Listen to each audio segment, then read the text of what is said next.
All right, here we are in Adobe Photoshop, and I'm going to show you how to crop this uh, image without getting rid of the pixels that are outside of the crop bounds. So I'm going to get the crop tool here. I'm going to use the standard one, not any of these other ones.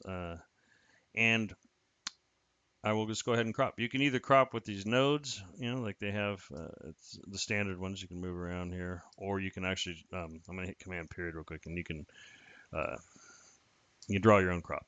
So anyways, I say that we crop it like this, and I'm going to hit Enter. And now I can see if I drag this out, it got cut, right? That was the whole idea. It doesn't say company anymore. It says comp. So we're gonna undo, and I'm gonna go up here. I'm gonna show you the most magical thing ever. We're going to be on the crop tool, and we're gonna see this delete cropped pixels. We don't want that. Now we're gonna go down and do our crop. And this is where, if you're getting in and adjusting stuff, you really want to, fine tune it after the crop, really. So now look, guess who's still here?